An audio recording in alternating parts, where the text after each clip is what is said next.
Peak Wealth Management proudly presents Finding True Wealth with certified financial planner Nick Hopwood and accredited investment fiduciary Jim Pilat. Nick and Jim believe by making simple, good financial decisions, you can retire with confidence. And now, let's turn it over to your hosts, Nick and Jim. Welcome to the Trust the Plan podcast. I'm Nick. And I'm Jim. And today we're going to be talking about having a mortgage in retirement. Do you have a mortgage? Do you have a plan to have a mortgage in retirement? I do not. I don't want to have a mortgage. I want to be as cash flow free as I can be. Yeah, I don't want to do that either. I don't want to have a mortgage in retirement. However, 38% of retirees today have mortgages in retirement. To be fair, Wall Street Journal says mortgage or HELOC, home equity line of credit. Mm-hmm. But let's just go with mortgage. Because a HELOC is a tool, right? I can totally endorse that. I use mine all the time as a tool. But we don't want to have a mortgage in retirement, and we're going to cover why. Okay.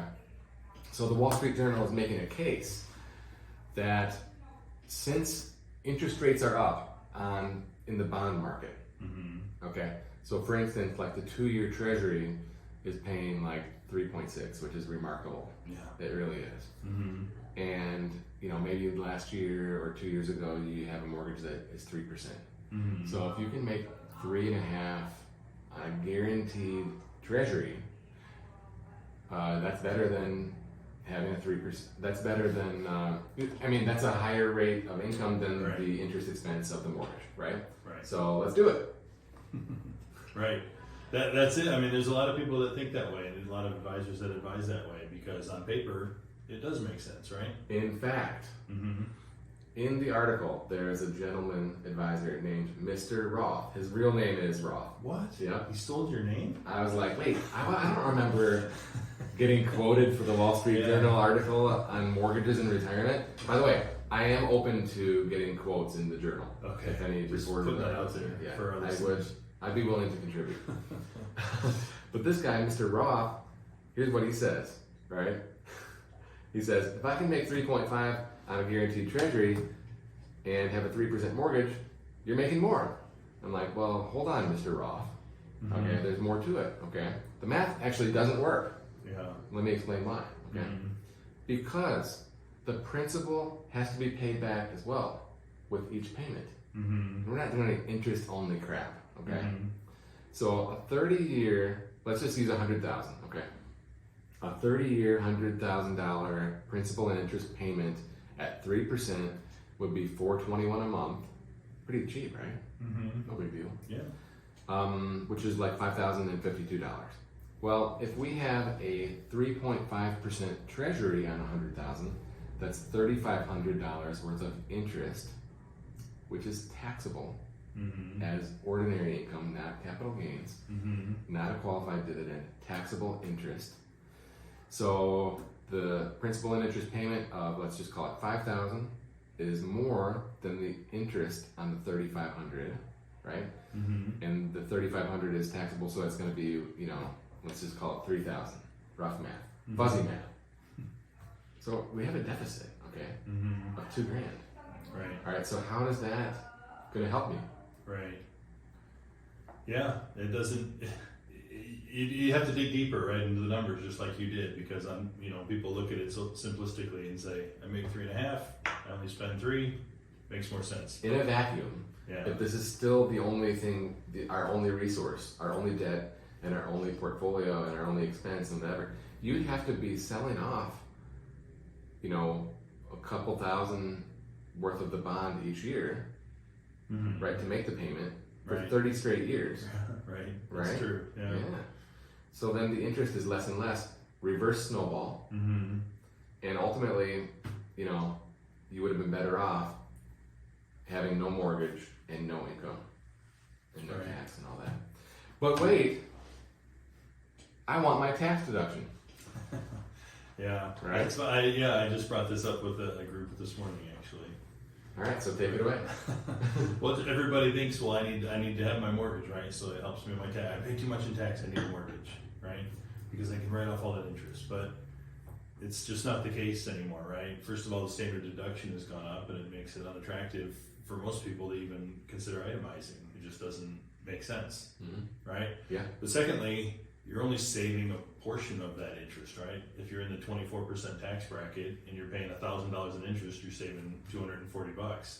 What about the other $760 that you're still paying in interest for that tax deduction? It's gone. You know? It's gone. Yeah, I mean, you're paying for a tax deduction, and it's not really benefiting you. Right. You're better off to just have no interest payment at all. Exactly. So I wrote in my notes, but what about taxes? Equals stop. Don't even bring it up. Yeah. Right? I don't want to have to explain it because it just doesn't make any sense. I feel like this is people, 20 years ago brainwashed. Yeah. So I have to have a deduction. Yeah, it's like people who carry credit card debt because, they got to build up the credit report. Oh, right? God. They got to build up a good credit history. Who did we talk to recently? Right? If you have $250,000 in the bank, why are you carrying a $10,000 credit balance? Yeah. Why? There's no good reason. Yeah, that's right. You're just throwing money away. Yeah, because your credit card expense is $2,000 a year in interest, Yeah. and your bank interest is nothing. Right. By the way, if you have 200 and some thousand in the bank, and you're not making 2% on it, Yeah. we should have a conversation. We should. Not a recommendation, but Right. just a conversation. Yep. Okay. What else? Second opinion, right? If you're working with Mr. Roth, maybe we should have a conversation as well. You should get a second opinion on what you're doing with your mortgage. And by the way, this conversation with a new mortgage is totally irrelevant because we're hearing that new mortgages are like 5.56%. Yeah, they're creeping up big time. Oh, let me say one more thing. Mm-hmm. Remember the old American Funds thing that had like the Boons and the Clausens? This is a classic thing from like the last 20 years. So there's it's like a case study with people that are two retired couples. One couple invested in the fund of choice, right? That made a great return over the last 30 years. The other couple in 1985 purchased some a 30-year treasury that was at 10% because it's guaranteed 10%, right? Well, when that bond came due, right, and it was a coupon of 10% and rates were at 2%, right, for a 30-year, right, they were upset because they just got their principal back, which was eroded by inflation dramatically. Right. And now when they went to reinvest, they went from a 10% return to a 2% return, right? So the Boons and the Clausens, the ones that invested in the markets did much better, okay? Yeah. What happens, after 2 years and maybe rates are back down again, right? What if the Fed causes a recession? I think we might be in a recession, but I don't know. It's confusing. There's a lot of data that points either way. Mixed signals for sure. Yeah. So what if the Fed has to cut next year and rates are way back down when you go to reinvest that 2%? So now you got a 3% mortgage and maybe a 2% treasury. I'm just saying. Yeah. Right. You have that interest rate risk of it's called reinvestment risk. Reinvestment risk. Yeah. So that's something too. Well, and one final thought from my point anyway is, we can talk about the math all day long, but what the math always leaves out is risk, just in general, right?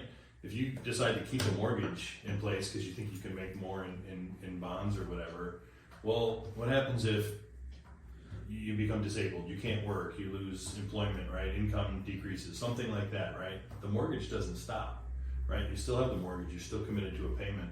Yeah. And if you're forced to retire earlier than you want, or whatever the case, there's a real freedom in not having the obligation to pay that mortgage back. You eliminate a lot of risk by getting rid of that debt. I agree. I have one more point that I want to make. So I'm 43. All right. We just moved last year or this year, but it was a construction loan. So the rate was locked last year before rates surged. So I have a 15-year and it's at 2.6. I'm really happy, right? Yeah. So a year ago I was thinking, okay, well, if we make an extra payment, maybe we can make it a 10-year kind of a deal. And now, right, I'm going I'm not speaking out of both ends of my mouth or whatever they say. Right. But now I'm so happy with my 2.6. I'm happy to not make any payments. But remember, this is not. I'll be 58, right? Right. So I won't be retiring with a brand new 30-year mortgage. Yeah, It's still within my own plan. Right. Right. So I'm happy to not make extra payments.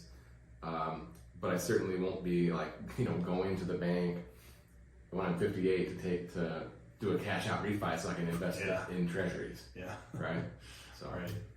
Good. So my mindset has changed with rates going up, but not change like we need to have a mortgage in retirement change. Right. No, Okay. I agree.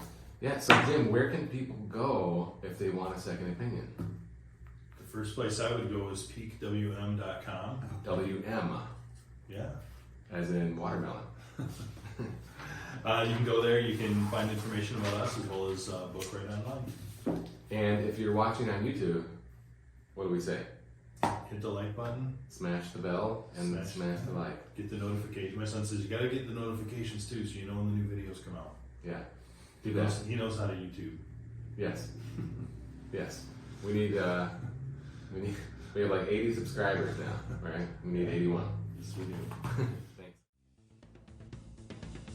You've been listening to certified financial planner Nick Hopwood and accredited investment fiduciary Jim Pilat on the Finding True Wealth podcast, sponsored by Peak Wealth Management. You can learn more about Peak Wealth Management by visiting peakwm.com or follow on Twitter at nhopwood1.